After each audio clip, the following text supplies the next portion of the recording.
All eyes are on the nation's capital this weekend ahead of the 250th anniversary of the signing of the Declaration of Independence. Now, pro-lifers say they have a second reason to keep an eye on Washington.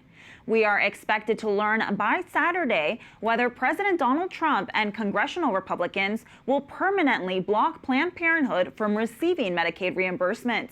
Saturday is the end of a temporary funding prohibition for the abortion giant. On July 4th last year, the president signed a 12-month measure preventing Planned Parenthood from receiving around $800 million in Medicaid reimbursements.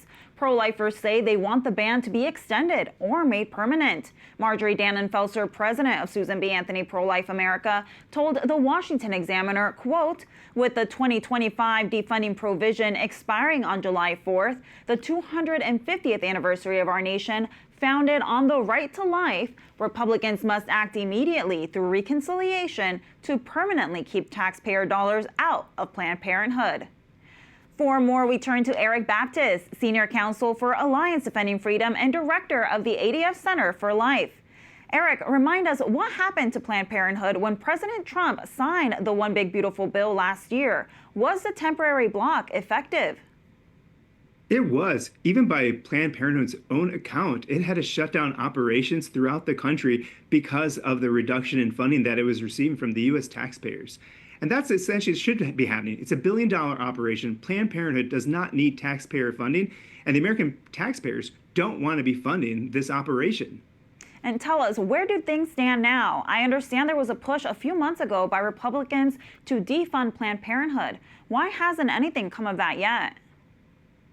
I know budget discussions are very difficult, and we know ongoing discussions are occurring, but I can't explain why this should be a priority for both the administration and for Congress, and we're urging them to reinstitute what they did last year on the 4th of July because it was such a monumental bill, and they should continue that momentum going forward. And what are your expectations for what comes next with the White House, Planned Parenthood, and the big, beautiful bill?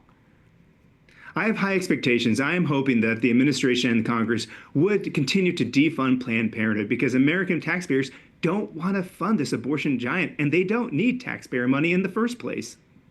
Shifting gears a little bit, another story we've been following is yesterday's victory for women's sports in the Supreme Court. Erik, can you tell us your take on the ruling and what comes next?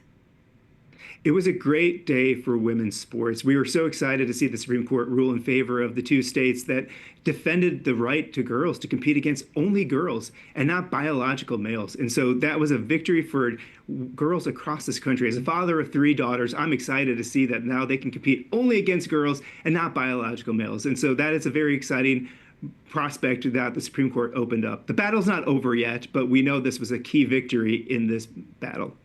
And Erik, is there anything else we should be keeping an eye on? We are continuing to fight against the FDA and the abortion drug regime, especially with mail-order abortion drugs, which occurs 2/3 of all abortions. So we are continuing to hold the FDA accountable. We're in the Court of Appeals for the Fifth Circuit, and we're really hoping that we'll have our day in court in a few months, and we hold the FDA accountable for ending unborn lives, in pro-life states in particular. Well, Erik, thank you so much for the work that you're doing. Count on our prayers, and I hope you enjoy the 4th of July with your little ones. Thank you very much. I really appreciate it.